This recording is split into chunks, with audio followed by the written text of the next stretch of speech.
నమస్తే, welcome to Andhraprabha.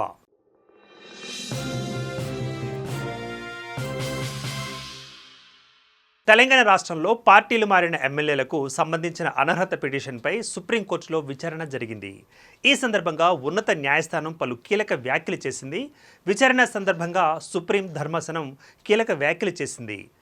గతంలో ఫిరాయింపుల వ్యవహారాలలో 3-5 రాజ్యాంగ ధర్మాసనాలు తగిన సమయం అని చెప్పలేదని, అలాంటప్పుడు వాటిని కాదని తామెలా వెళ్ళగలమని సుప్రీం ప్రశ్నించింది. ఉన్నత ధర్మాసనాల తీర్పులను తిరిగి ఎలా రాయగలం అంటూ జస్టిస్ బిఆర్ గవాయ్ ధర్మాసనం పిటిషనర్ల తరపు న్యాయవాదులను ప్రశ్నించింది. పార్టీ మారిన ఎమ్మెల్యేలకు సంబంధించి అనర్హత పిటిషన్లపై సుప్రీంకోర్టులో విచారణ జరిగింది. జస్టిస్ బిఆర్ గవాయ్ ధర్మాసనం ఈ పిటిషన్ను విచారణ చేపట్టింది. బీఆర్ఎస్ ఎమ్మెల్యే పాడి కౌశిక్ రెడ్డి తరపున సీనియర్ న్యాయవాది అరియామా వాదనలను వినిపిస్తున్నారు. ఇక 3 ఎమ్మెల్యేలపై వేర్వేరుగా ఫిర్యాదు చేసినా స్పీకర్ స్పందించలేదని, నోటీసు కూడా ఇవ్వలేదన్నారు. ఒక ఎమ్మెల్యే కాంగ్రెస్ పార్టీ తరపున లోక్సభ ఎన్నికల్లో పోటీ చేసి ఓడిపోయారని దానం నాగేందర్ గురించి ధర్మాసనం దృష్టికి తీసుకొచ్చారు న్యాయవాది. అటు తర్వాత కూడా బీఆర్ఎస్లోనే ఉన్నామంటున్నారని తెలిపారు. ఫిర్యాదులపై ఏం చేస్తారో 4 వారాల్లో షెడ్యూల్ చేయమని హైకోర్టు గతంలో ఆదేశాలు ఇచ్చిందని, అయినప్పటికీ స్పీకర్ పార్టీ మారిన వారికి నోటీసులు ఇవ్వలేదన్నారు. ఇక సుప్రీంకోర్టులో పిటిషన్ దాఖలు చేసి విచారణ సందర్భంగా ధర్మాసనం కొన్ని వ్యాఖ్యలు చేసిన తర్వాతే నోటీసు ఇచ్చారని అన్నారు.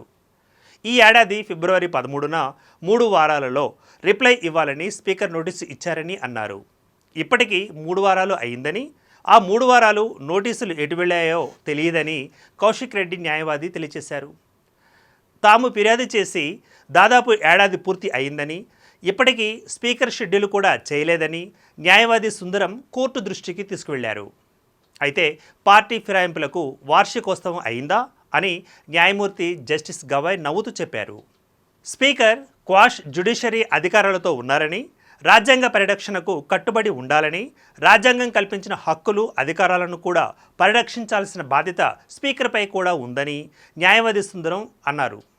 ఇక ఒకవేళ అది జరగడం లేదు అని భావిస్తే హైకోర్టు, సుప్రీంకోర్టును ఆశ్రయించడానికి కూడా రాజ్యాంగం అవకాశం కల్పించిందని అన్నారు. అలాంటి సందర్భంలో రాజ్యాంగ పరిరక్షకులుగా కోర్టులు జోక్యం చేసుకోవచ్చని చెప్పుకొచ్చారు. స్పీకర్ క్వాష్ జ్యుడిషియరీ అధికారాలతో ఒక ట్రిబ్యునల్గా స్పీకర్ వ్యవహరించాలని అన్నారు.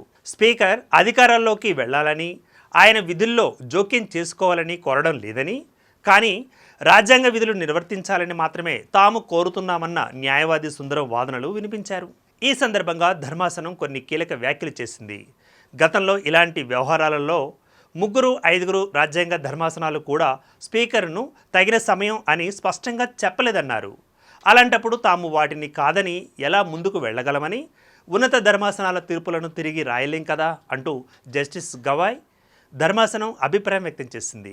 ఇక న్యాయవాది సుందరం మాట్లాడుతూ తగిన సమయం అనే విషయంలో ఒక్కో కేసులో ఒక్కో విధంగా నిర్ణయాలు జరిగాయని అన్నారు.